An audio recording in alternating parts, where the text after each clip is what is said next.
ہمارے لیے ایک بہت اعزاز اور بہت اہم ذمہ داری بھی ہے کہ آج ہم موسمیاتی تبدیلی اور پاکستان کے مستقبل پر بات چیت کے لیے جمع ہوئے ہیں۔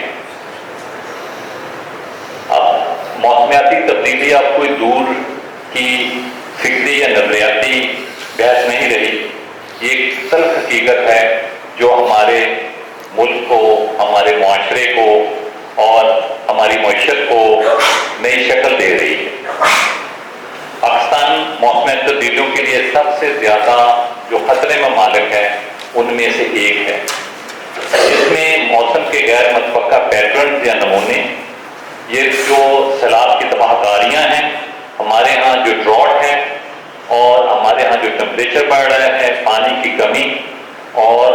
بڑھتی ہوئی جو فضائی آلودگی ہے، اس جیسے شدید چیلنجز کا ہمیں سامنا ہے۔ اس بحران کو سمجھنے کے لیے ہمیں اپنے جو ریسنٹ ایئرز ہیں ان پر ہی نظر ڈالیں تو اس کی اہمیت کا اندازہ ہو جائے گا اور اس کے اثرات کا اندازہ ہو جائے گا۔ تباہ کن سیلاب لاکھوں لوگوں کو گھروں سے بے گھر کر دیتے ہیں، ریکارڈ گرمی کی لہریں، پانی کے کم ہونے کی وجہ سے وسائل اور زرعی پیداوار میں کمی ایک الگ تھلگ واقعات نہیں ہیں، یہ سب واضح اشارے ہیں کہ ہمارا قدرتی نظام تیزی سے اور ناقابل واپسی چینجز سے گزر رہا ہے۔ موسمیاتی تبدیلی محض ماحولیاتی مسئلہ نہیں ہے، بلکہ یہ کثیر جہتی بحران ہے جو ہماری معیشت، خوراک کی حفاظت، جس کو فوڈ سیکیورٹی کہتے ہیں، ہیلتھ، اربنائزیشن اور قومی سلامتی کو براہ راست متاثر کر رہا ہے۔ اگر آج ہم ان فیصلہ کن اقدامات کرنے میں ناکام رہے تو مستقبل میں آپ دیکھیے گا کہ ہمارے ہاں کلائمیٹ چینج جو ہے وہ ایک چیلنج نہیں بلکہ ایک آفت میں تبدیل ہو چکی ہوگی، جس سے ہمیں معاشی استحکام، عدم استحکام، آپ کے ہاں سوشل ڈس آرڈر اور آپ کو سیکیورٹی کے خدشات بھی سامنے آنا شروع ہو جائیں گے۔ بہتر ذمہ دار شہر اور پالیسی سازوں کے طور پر ہمیں اپنے آپ سے سوال کرنا چاہیے کہ کیا ہم آنے والی نسلوں کے لیے کیسا ماحول چھوڑ کر جا رہے ہیں۔ ایک پائیدار اور محفوظ پاکستان کو یقینی بنانے کے لیے یہ ذمہ داری صرف حکومتوں پر نہیں ہے بلکہ بزنسز اور جو انڈیویجولز ہیں یہ ان کی بھی رسپانسبلٹی ہے کہ وہ اپنی اس رسپانسبلٹی کو پراپر طریقے سے ڈسچارج کریں۔ آج کے سیشن کا مقصد موسمیاتی تبدیلی سے درپیش چیلنجز کا تنقیدی جائزہ لینا اور ایسے قابل عمل حل تلاش کرنا ہے جو پاکستان کے مستقبل کو محفوظ کر سکے۔ اب میں 2-4 واقعات آپ کے ساتھ شیئر کرتا ہوں کہ ہمارے ہاں موسمیاتی تبدیلی کیسے اس نے ہمیں امپیکٹ کیا ہے۔ ہمارے ہاں انتہائی موسمی واقعات ہوئے۔ پاکستان میں 2022 میں جو سیلاب آیا اس سے 33 ملین لوگ امپیکٹ ہوئے اور یہ فقط واحد ایک فیکٹر ہمیں اپنے جو ماحولیاتی یا موسمیاتی تبدیلی ہے اس کو سمجھنے کے لیے کافی ہے کہ ہمارے معاشرے کو یا ہمارے ملک کو کیسے امپیکٹ کر سکتی ہے۔ پانی کی کمی اور گلیشیئرز کا پگھلنا یہ ایک اور ثبوت ہے کہ جس سے ہمیں اندازہ ہونا چاہیے کہ کس طرح سے ہم موسمیاتی تبدیلی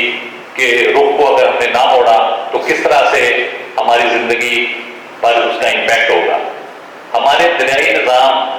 کا بیشتر حصہ جو ہے وہ ہمالیہ کے گلیشیئرز پر انحصار ہے، لیکن جیسے جیسے ٹمپریچر بڑھ رہا ہے اس سے ایسے گلیشیئر پگھل رہا ہے جس کی وجہ سے آپ کے دریاؤں میں سیلاب آ رہا ہے، آپ کے ہاں ڈراٹ پڑ رہا ہے، آپ کے ہاں پانی کی کمی ہوتی جا رہی ہے۔ زراعت پاکستان کی معیشت میں ریڑھ کی ہڈی کی حیثیت رکھتا ہے اور موسم کے بدلتے ہوئے پیٹرنز کی وجہ سے اور بے ترتیب بارشوں کی وجہ سے اور طویل خشک سالی کی وجہ سے ہمیں جو فیکس پیداوار ہے وہ بھی اب متاثر ہونا شروع ہو گئی ہے، جس سے غذائیت میں تحفظ اور معاشیات میں استحکام پیدا ہو رہا ہے۔ ماحولیاتی آلودگی اور صحت عامہ کے خطرات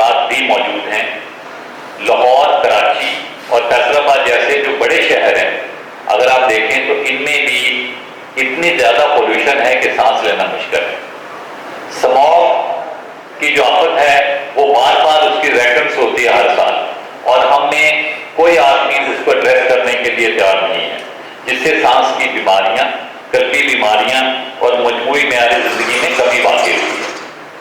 اب ہمیں کرنا کیا چاہیے؟ تو میری معزز اراکین شورا سے گزارش ہے کہ اگر موسمیاتی تبدیلی سے درپیش چیلنجز بہت زیادہ ہیں اور بہت کریٹیکل ہیں، لیکن یہ سب جو ہے ناقابل تسخیر نہیں۔ اجتماعی عزم اور اسٹریٹجک پالیسی کے ساتھ ہم اس کے اثرات کو کم کر سکتے ہیں اور ایک محفوظ پاکستان اپنی نیکسٹ جنریشن کو دے سکتے ہیں۔ کچھ اقدامات جو میں اپنی پروڈنٹس میں سمجھتا ہوں کہ وہ ہمیں کیے جانے چاہیے کہ قومی شجر کاری کے اقدامات کو وسعت دینا، ہمیں irrespective آف پولیٹیکل ایفیلیشن جو ہمارے ہاں 10 بلین ٹری سونامی جیسے اقدامات کو، ماحولیاتی توازن کو بحال کرنے اور صحرا بندی کا مقابلہ کرنے کے لیے ہر سطح پر وسعت اور اس کی حمایت کی جانی چاہیے۔ ایندھن پر انحصار کم کریں، کاربن کے اخراج کو روکنے کے لیے پاکستان کو قابل تجدید توانائی، شمسی، ہوائی اور پن بجلی کی جانب پر اپنی منتقلی کو تیز کرنا چاہیے۔ پانی کے وسائل کا مؤثر نظام بنانا چاہیے، ہمیں ڈیموں کی تعمیر کرنی چاہیے، آبپاشی کے جدید تکنیکوں کو اپنانا اور بارش کے پانی کو ذخیرہ کرنے کے نظام ضروری ہیں۔ آپ نے دیکھا ہوگا ہمارے یہاں فصلیں ہم ایسے ہی پانی چھوڑ دیتے ہیں، اگر کسی جگہ ہم ڈرپ اریگیشن پہ چلے جائیں تو ہمارے یہاں پانی کو بہت زیادہ سیو ہو سکتا ہے، اور اس سلسلے میں بینک باقاعدہ آپ کو فائنینسنگ بھی کرتے ہیں۔ ماحولیاتی انعطاف کو کم کرنے کے لیے صنعتی اخراج کو کنٹرول کرنے، گاڑیوں کی آلودگی کو کنٹرول کرنے اور پائیدار شہری منصوبہ بندی کو فروغ دینے کے لیے سخت پالیسیوں کا نفاذ کیا جانا چاہیے۔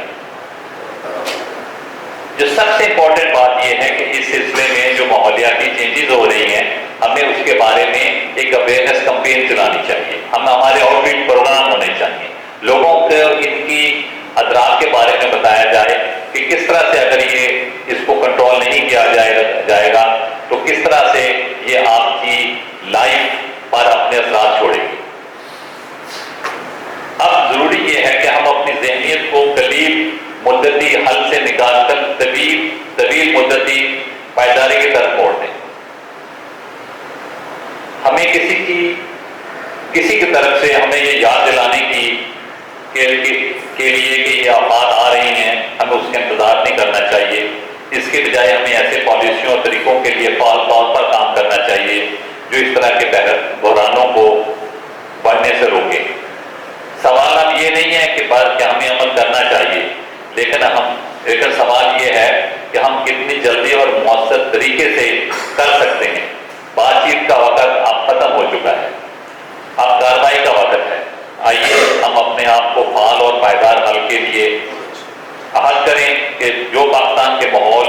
معیشت اور لوگوں کی حفاظت کریں گے۔ ہمارے آج کے اعمال اس وراثت کی وضاحت کریں گے جو ہم آنے والی نسلوں کے لیے چھوڑتے ہیں۔ آئیے سمجھداری سے انتخاب کریں، آئیے فیصلہ کن عمل کریں،